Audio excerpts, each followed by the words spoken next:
महाकुंभ मेला हिंदू धर्म का सबसे बड़ा और पवित्र धार्मिक आयोजन है। इस महापर्व के दौरान पवित्र नदियों में स्नान करना आत्मा और मन की शुद्धि का प्रतीक माना जाता है। महाकुंभ में स्नान करने से आध्यात्मिक लाभ प्राप्त होते हैं और पापों से मुक्ति मिलती है। लेकिन महाकुंभ केवल साधारण स्नान तक सीमित नहीं है, बल्कि इसमें शाही स्नान और अमृत स्नान जैसे विशेष धार्मिक अनुष्ठान भी होते हैं। शाही स्नान को कुंभ मेले के शुभारंभ का प्रतीक माना जाता है। महाकुंभ में शाही स्नान और अमृत स्नान का अंतर। महाकुंभ में शाही स्नान और अमृत स्नान को लेकर कई लोगों में भ्रम रहता है। हालांकि इन दोनों स्नानों में बड़ा अंतर है। शाही स्नान को केवल राजसी स्नान के रूप में देखा जाता है, लेकिन अमृत स्नान का प्रभाव जीवन में सकारात्मक रूप से पड़ता है।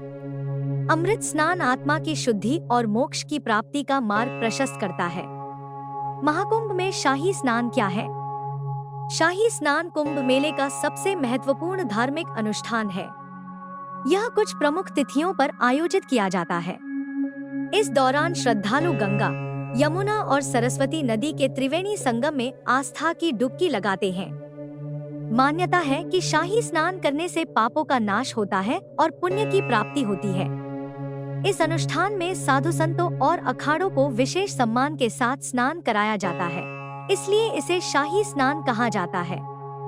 ग्रह नक्षत्रों की शुभ स्थिति में किया जाने वाला यह स्नान अत्यंत प्रभावशाली माना जाता है।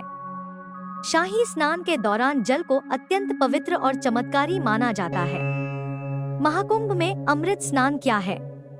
अमृत स्नान महाकुंभ का एक महत्वपूर्ण भाग है, जिसमें पहले साधु संत और फिर श्रद्धालु स्नान करते हैं। इसे आत्मा की शुद्धि और मोक्ष प्राप्ति के लिए अत्यंत लाभकारी माना जाता है।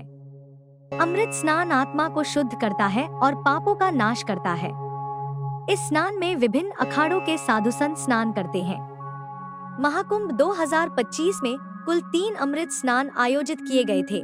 पहला 14 जनवरी 2025 मकर संक्रांति के दिन था। दूसरा 29 जनवरी मौनी अमावस्या के दिन था। वहीं तीसरा अमृत स्नान 3 फरवरी बसंत पंचमी के दिन था। इन विशेष अवसरों पर संगम तट पर स्नान करना बेहद पुण्यकारी माना जाता है।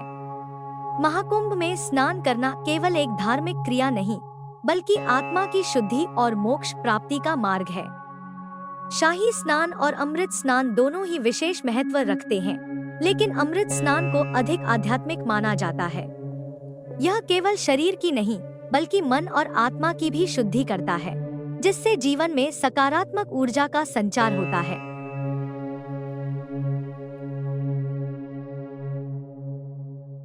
अगर आपको यह वीडियो पसंद आया हो तो इसे लाइक करें, शेयर करें और हमारे चैनल को सब्सक्राइब करना न भूलें।